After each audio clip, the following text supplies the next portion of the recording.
मध्ये होमगार्ड भरती निघालेली आहे। या भरतीचा ऑनलाईन फॉर्म आहे तो कशा पद्धतीने भरायचा आहे A to Z माहिती आपण या व्हिडिओमध्ये घेणार आहे। 9700 पेक्षा जास्त जागा असू शकतात। लेखी परीक्षा होणार नाही, फक्त तुमचं जे काही ग्राउंड आहे ते ग्राउंड होणार आहे। तुम्ही फक्त 10वी पास असाल तर यासाठी अर्ज करू शकता, कोणतीही फीस तुम्हाला लागणार नाही। तर मित्रांनो, होमगार्ड भरतीची थोडक्यात माहिती अगोदर सांगतो आणि त्यानंतर ऑनलाईन फॉर्म कसा भरायचा ते आपण पाहूयात। तर इथे पहा, होमगार्डांना देय भत्ता दिला जातो। आता या भत्त्यामध्ये होमगार्ड सदस्यांना बंदोबस्त काळामध्ये प्रत्येक दिवसाला 570 रुपये हा कर्तव्य भत्ता दिला जातो। तसेच 100 रुपये उपहार भत्ता सुद्धा दिला जातो आणि प्रशिक्षण काळामध्ये 35 रुपये खिसा भत्ता व 100 रुपये भोजन भत्ता व साप्ताहिक कवायतीसाठी 90 रुपये कवायत भत्ता सुद्धा दिला जातो। होमगार्ड नोंदणीसाठी कोणत्याही प्रकारचं शुल्क आकारलं जात नाही, एवढं लक्षात ठेवा।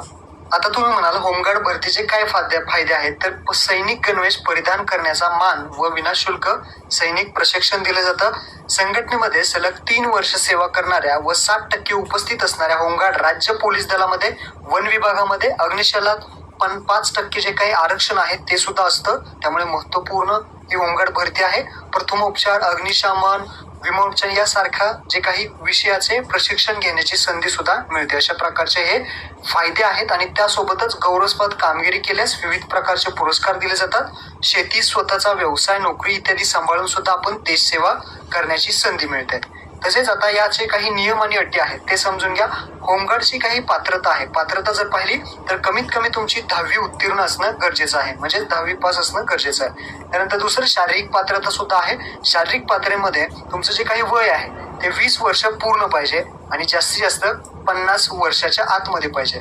20 ते 50 जे वय आहे त्यामध्ये असाल तर तुम्ही फॉर्म भरू शकता। 31/7/2024 रोजी तुमचं 20 वर्ष पूर्ण असणं गरजेचं आहे। उंची जर पाहिली तर पुरुषांकरिता 162 सेंटीमीटर लागणार आहे आणि महिलांकरिता 150 सेंटीमीटर लागणार आहे। छाती जर पाहिली तर फक्त पुरुषांसाठी ही छाती राहील न फुगवता किमान 76 सेंटीमीटर आणि कमीत कमी 5 सेंटीमीटर फुगवणं आवश्यक आहे। आता काही कागदपत्रे लागतील। कागदपत्रे पहा, रहिवासी पुरावा लागेल म्हणजेच आधार कार्ड लागेल, तसेच शैक्षणिक प्रमाणपत्र, 10वीचं प्रमाणपत्र लागेल, तसेच जन्मदिनांक पुरावे करता SSC बोर्ड प्रमाणपत्र व शाळा सोडल्याचा दाखला लागेल। शाळा सोडल्याचा दाखला आणि जे काही 10वीचं सर्टिफिकेट आहे त्याच्यावर जन्मतारीख असते, अशा प्रकारचं हे लागणार आहे। तसेच तांत्रिक अर्हता धारण करते असतं तत्सम प्रमाणपत्र, खाजगी नोकरी करत असल्यास त्याचे ना हरकत प्रमाणपत्र, अशा प्रकारची ही कागदपत्रे लागणार आहेत। शारीरिक क्षमता चाचणी असेल ज्यामध्ये 10वी 800 मीटर धावण्यास, तर याचा तुम्ही स्क्रीनशॉट एकदा काढून घ्या आणि याची जी काही जाहिरात आहे ती तुम्हाला डिस्क्रिप्शन मध्ये सुद्धा दिलेली आहे। तर तुम्ही प्रत्येक जिल्ह्याच्या जाहिराती आहेत त्या डाउनलोड करू शकता। लक्षात ठेवा, रनिंग मध्ये पात्र आवश्यक राहणार आहे। तसेच गोळा फेकीचं सुद्धा दिलेलं आहे। तर एकदा तुम्ही सर्व जाहिरात जे आहे ते वाचून घ्या आणि त्यानंतर फॉर्म भरा। आता फॉर्म भरण्यासाठी तुम्हाला वेबसाईट दिलेली आहे। फॉर्म कसा भरायचा ते सुरू करूयात। तुम्हाला सर्वात पहिल्यांदा या वेबसाईटवरती यायचंय, maharashtracdhg.go.in या वेबसाईटची लिंक तुम्हाला खाली डिस्क्रिप्शन मध्ये दिलेली आहे। इथं आल्यानंतर आपल्याला पाहू शकता होमगार्ड नोंदणी 2024 जाहिरात, जिल्हानिहाय इथे जाहिरात आहेत। सर्व इथे जिल्हे दिलेले आहेत। तर यामध्ये अर्ज भरण्याचा जो कालावधी आहे तो प्रत्येक जिल्ह्याचा वेगवेगळा आहे। लक्षात ठेवा, तुमच्या जिल्ह्याची इथे जाहिरात तुम्ही डाउनलोड करू शकता आणि शेवटची तारीख किती आहे फॉर्म भरायची ते सुद्धा पाहू शकता। आता सातारा समजा असेल किंवा अन्य कुठला, त्या जिल्ह्यावरती तुम्ही वरती क्लिक करा, ही जाहिरात ओपन होईल आणि आपल्या जिल्ह्याची जाहिरात जी आहे ते पाहून घ्या। इथे अशा पद्धतीने पाहू शकता एवढे जिल्हे। राईट साईडला इथे क्लिक करा आणि तुमच्या जिल्ह्याची जी काही नोंदणीची जाहिरात आहे ती एकदा पाहून घ्या। अशा पद्धतीने आपल्या जिल्ह्याची जाहिरात पाहून घ्या। आता ऑनलाईन फॉर्म भरण्यासाठी HG एनरोलमेंट इथे क्लिक करायचं आहे आणि इथे पहिलं ऑप्शन आहे एनरोलमेंट शेड्यूल, तर त्यावरती क्लिक करायचं आहे। म्हणजेच काय होईल, तुम्हाला शेड्यूल दिसेल, कोणत्या जिल्ह्याचं किती तारीख आहे, एनरोलमेंट डेट किती आहे ती दाखवली जाईल, शेवटची तारीख। तसेच वॅकन्सी किती आहेत मुलांसाठी मुलींसाठी त्या दाखवल्या जातील। काही प्रश्न असतील तर तुम्ही मोबाईल नंबरवरती फोन सुद्धा त्यांना करू शकता। अशा पद्धतीने ते सगळी शेड्यूल दिलेलं आहे, हे एकदा वाचून घ्या। ऍड्रेस वगैरे सगळं आहे। त्यानंतर इथे HG एनरोलमेंट यावरती क्लिक करून ऑनलाईन एनरोलमेंट फॉर्म हा 3 नंबरचा ऑप्शन आहे त्यावरती क्लिक करायचा आहे। ऑनलाईन एनरोलमेंट फॉर्म वरती क्लिक केल्यानंतर हा फॉर्म ओपन होईल। इथे आपल्याला फॉर्म भरायच्यामध्ये जिल्हा विचारला जाईल, डिस्ट्रिक्ट आपला जिल्हा निवडायचा। जिल्हा निवडल्यानंतर युनिट झोन विचारला जाईल, म्हणजेच तुमचा जो काही पत्ता आहे त्यानुसारच तुम्हाला इथं जी माहिती आहे ती इथे सिलेक्ट करायची आहे. तुमचा जो काही झोन आहे तो झोन सिलेक्ट करा. त्यानंतर तुम्हाला इथे पोलीस स्टेशन विचारलं जाईल. तर तुमच्या शेजारचं जे काही पोलीस स्टेशन असेल, मोठं पोलीस स्टेशन असेल ते इथे दाखवले जातील. तर जे काही पोलीस स्टेशन आहे ते तुम्ही इथे सिलेक्ट करा. आणि इथे सूचना दिली आहे पहा, उमेदवारांनी पथक उपपथक निवडताना आपला निवासी पत्ता ज्या जिल्ह्यात आहे त्याच जिल्ह्यात अर्ज करायचा आहे.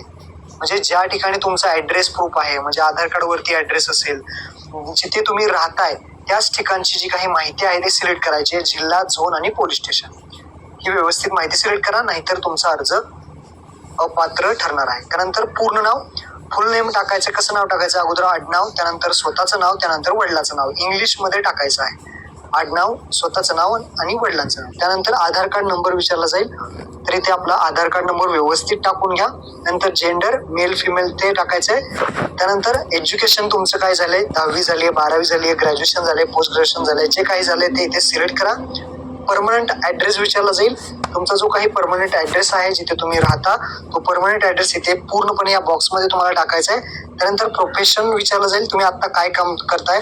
लेबर आहे, फार्मर आहे, सेल्फ बिझनेस आहे का अदर आहे, ॲडव्होकेट आहे, गव्हर्नमेंट जॉब आहे, अशा पद्धतीने विचारलं जाईल. जे असेल ते टाका. त्यानंतर ईमेल आयडी, तुमचा इथे ईमेल आयडी टाका. त्यानंतर मोबाईल नंबर टाका. मोबाईल नंबर टाकल्यानंतर खाली टेक्निकल सर्टिफिकेट, जर तुमच्याकडे कुठलं टेक्निकली तांत्रिक अर्हतांची संख्या आहे का, टेक्निकली जर तुमच्याकडे सर्टिफिकेट असेल तर तुम्ही ते सिलेक्ट करू शकता, नाहीतर नील या ऑप्शनवरती तुम्ही क्लिक करू शकता. तर हे तुम्ही सिलेक्ट करा. टेक्निकल काही गोष्टी सर्टिफिकेट असेल तर येस करून घ्या. डेट ऑफ बर्थ व्यवस्थित टाका. अगोदर मंथ आहे, त्यानंतर डेट आहे, त्यानंतर डेट आहे, त्यानंतर इयर आहे. मंथ, डेट, इयर अशा पद्धतीने जी काही डेट ऑफ बर्थ आहे ती सिलेक्ट करा. त्यानंतर हाईट विचारली जाईल. जी काही हाईट आहे तुमची ती एकदा मोजा आणि व्यवस्थित ती हाईट आहे ती इथे सेंटीमीटर मध्ये तुम्हाला टाकायची आहे. त्यानंतर एक्स होमगार्ड, जर एक्स माझी होमगार्ड वगैरे असाल तर तुम्ही इथे येस करू शकता. यापूर्वी जर होमगार्ड असाल तर, नसेल तर नो करायचंय. आणि ही सगळी माहिती भरल्यानंतर खाली सेव्ह बटनावरती क्लिक करायचं.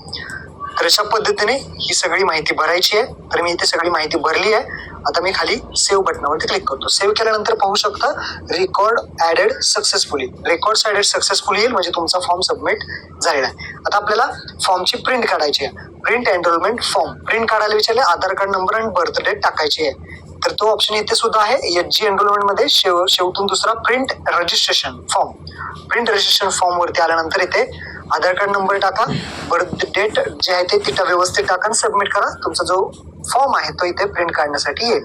तर अशा पद्धतीने सर्व तुम्हाला हे फिल करून घ्यायचं आहे.